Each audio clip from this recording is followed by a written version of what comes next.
Hello, welcome to my channel called The Phantom Files.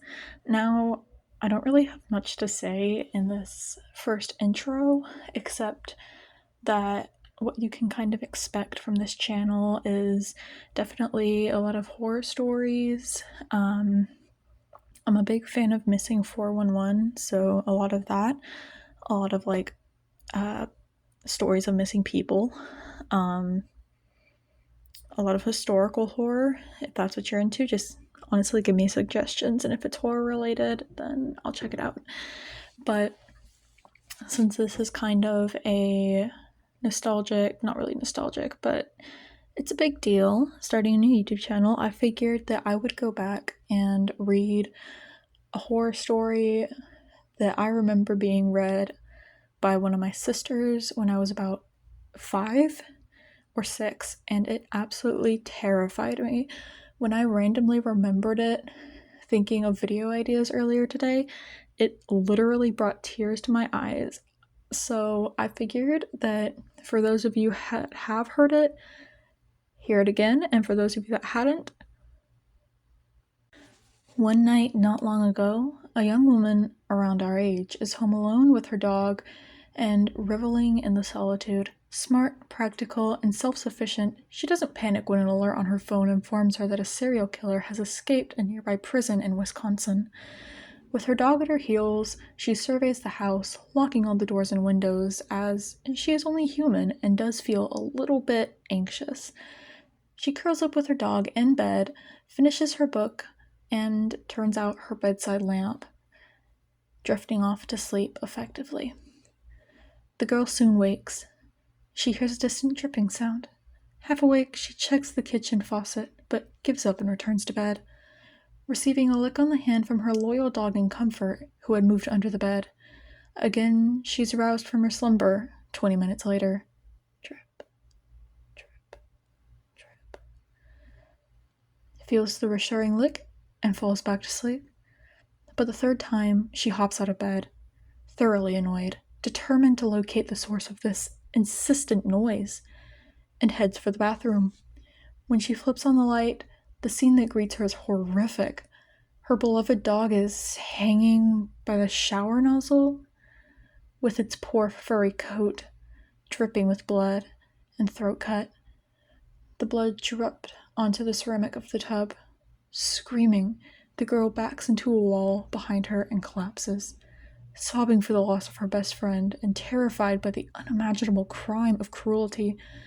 Through tears, she scans and assesses the rest of the room. She stands up and turns around, and there, on the bathroom wall, someone had written in her dog's blood, "Humans can lick too." Did you like that one? Because reading through that was an absolute nostalgia trip.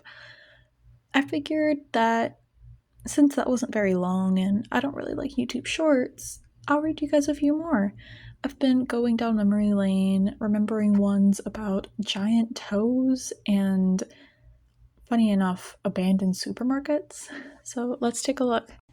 A wealthy young couple once lived in the Bronx with 2 young children named Eliza and Beth.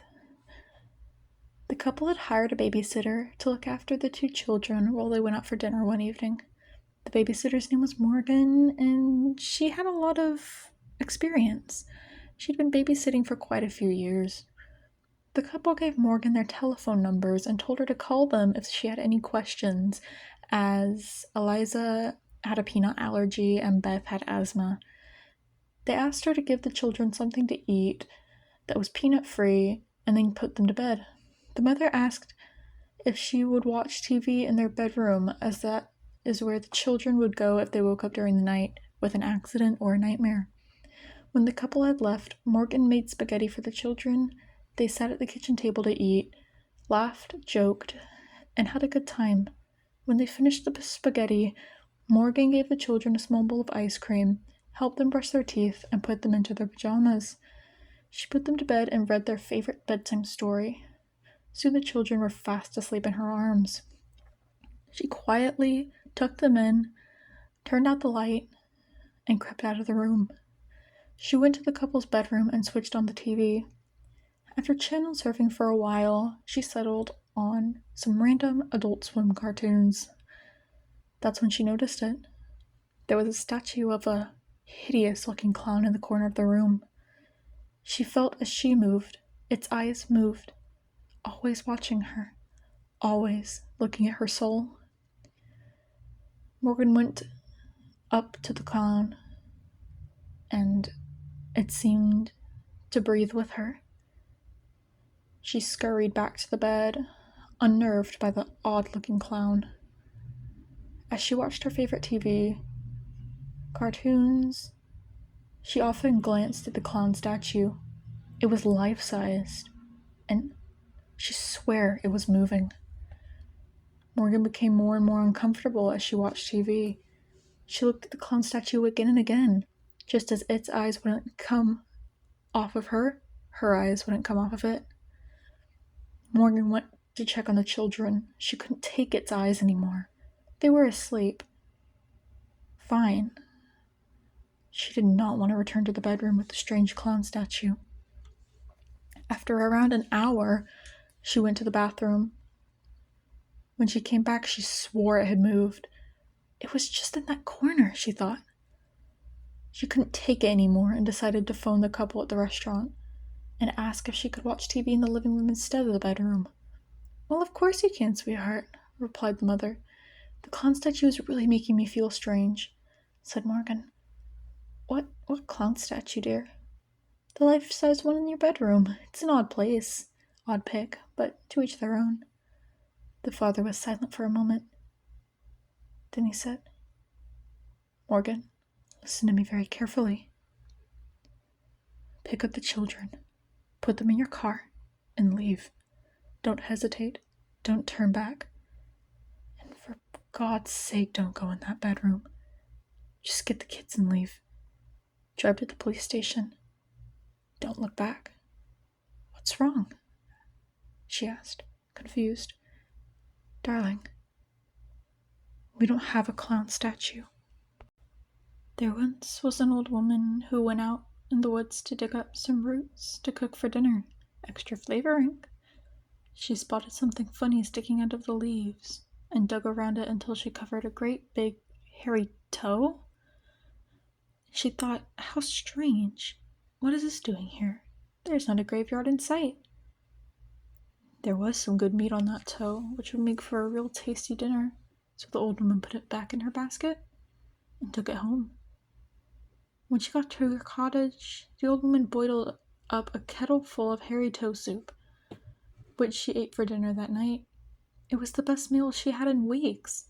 Not much grew in the old dark woods, except weeds, sometimes grass, and if she was lucky, wild berries.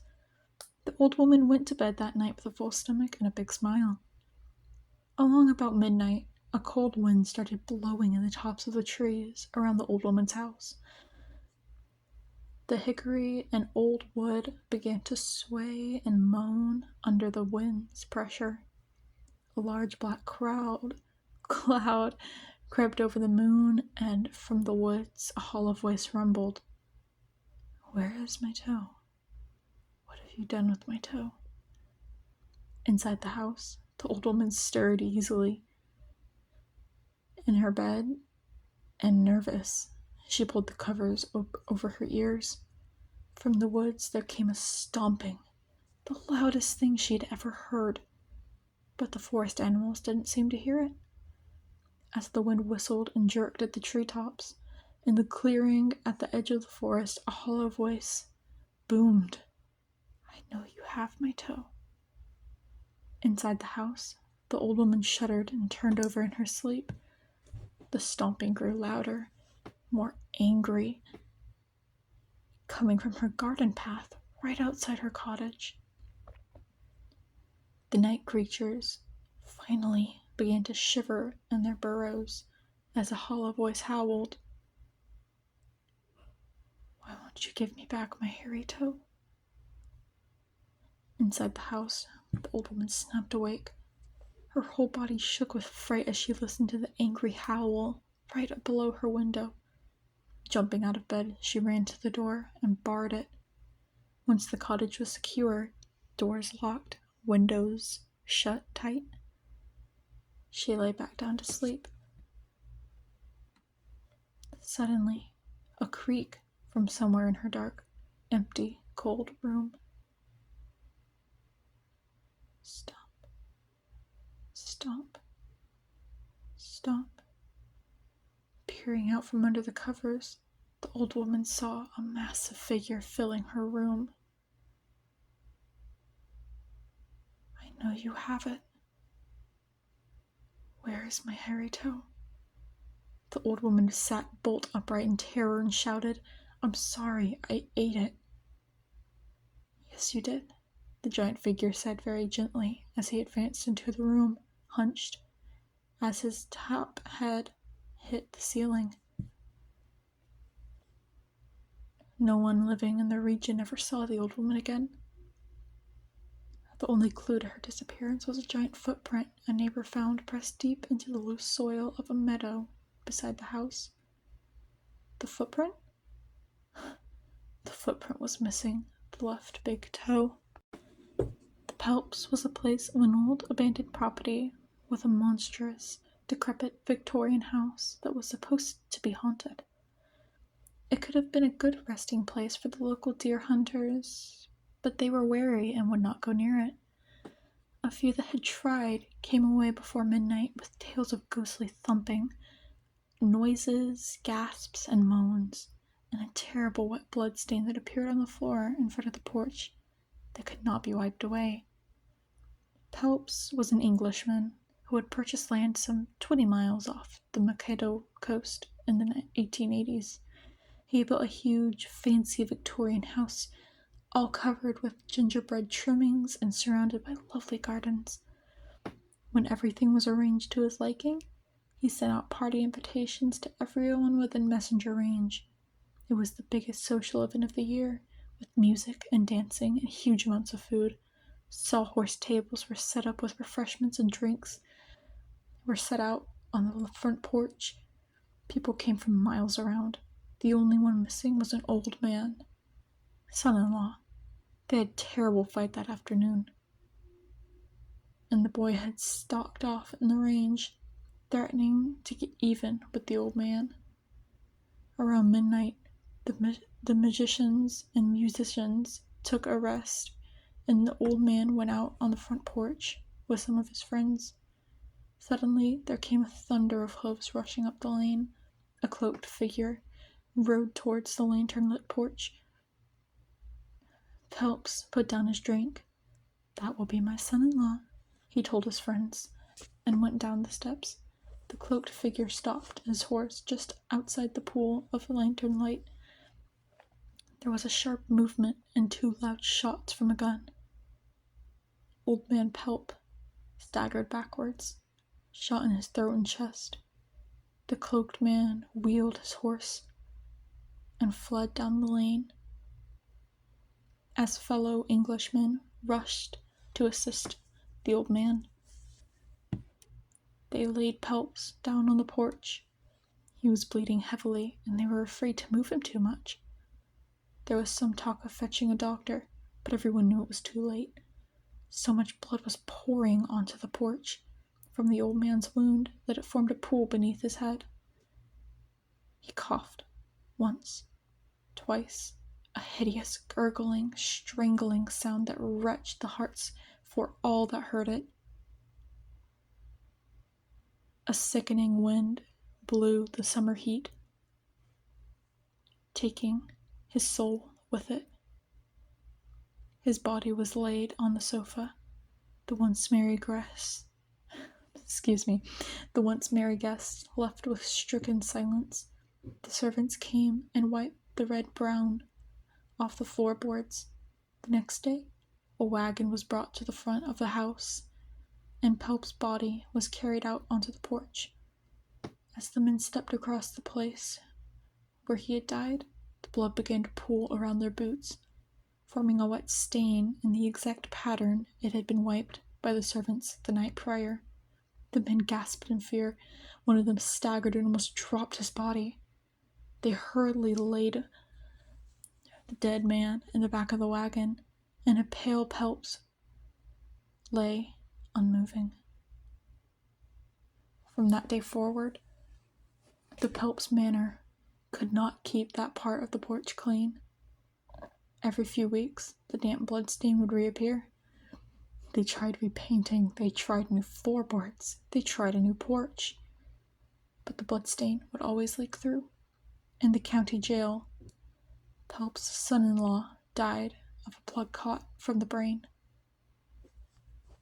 A medical mystery, said one doctor.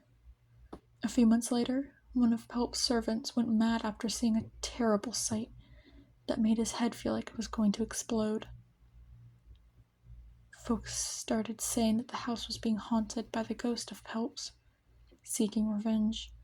The property was resold several times, but each resident was driven out by the terrible, gasping ghost of Pelps, reliving his last moments, and by the bloodstain that seemed to always be watching. The house was eventually abandoned, where it's left till this day. The sea breeze blew the summertime heat like a salty perfume. It was a late night in the 1940s. Precise year remains unknown. In the Gulf of Malacca, numerous ships received a chilling distress call. Oddly, in Morse code from the SS Orang Medan. All officers, including captain, dead, lying in chart room and on bridge. Probably whole crew dead. It was a short message, full of grammatical errors that were unlike seamen, typed in a frenzy. Clearly, by an unprepared soldier at sea. The call was followed by one more message, one more final statement. I die. This horrifying message was received by USS Silver Star, an American ship that found itself closest to the location of the Medan. The Silver Star's captain agreed to find the ship and offer help to those on board. I thought there might be survivors, said the captain of the Silver Star in a following interview the following week. We were all shaken by the eerie messages, but we figured there must have been a capsized boat or some mundane issue that we could easily fix with minimal lives lost. As the Silver Star approached the SS Orang Medan, a horrific scene awaited them. They boarded the ship, and after receiving the SOS, they thought they would come upon at least one survivor. However, after a short investigation, they realized there were no lives to save. The Silver Star's captain tried to tow the SS Orang Medan to port. Then the unthinkable happened. A fire broke. An explosion so intense that it caused the SS Orang Medan to lift from the ocean surface. But as soon as it was in the air, it was under the sea, claiming all evidence that could have told the tale of what happened that day. Rescue crews from the Silver Star who boarded the vessel found the ship exactly as described in the SOS message. The entire crew had perished. Their bodies littered the deck. The rescue crew described the bodies as having bulging eyes with terrified expressions on their faces, hands outstretched, arms reaching for the heavens. None of them showed apparent injuries that could have been attributed to their deaths. No bruises, no slits, no immediate attributes to demise. It is reported that they were found with teeth bared like gnarly animals, faces turned upwards to the moon, staring. Even the ship's resident dog was found dead, frozen mid-growl. Some rescuers reported a cold chill on board despite the midsummer temperatures. But what about the explosion? What caused that to occur? The captain couldn't answer.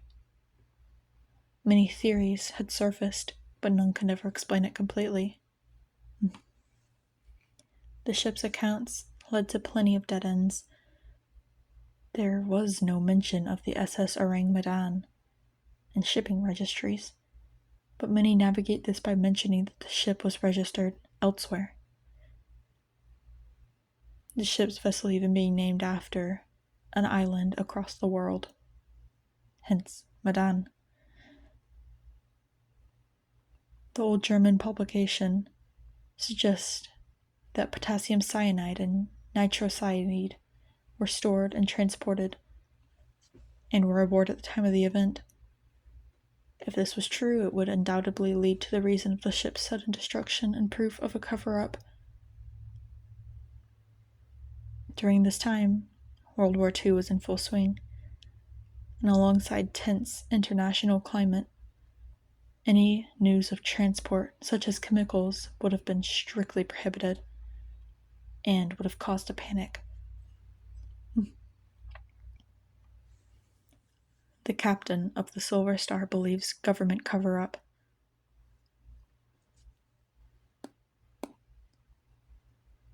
Unfortunately, not long after, Silver Star sank, killing everyone on board. Was it a cover-up? We will never know. The only ones that know are with the USS Orang Medan and their watery graves below. Thank you so much for listening to my first set of scary stories.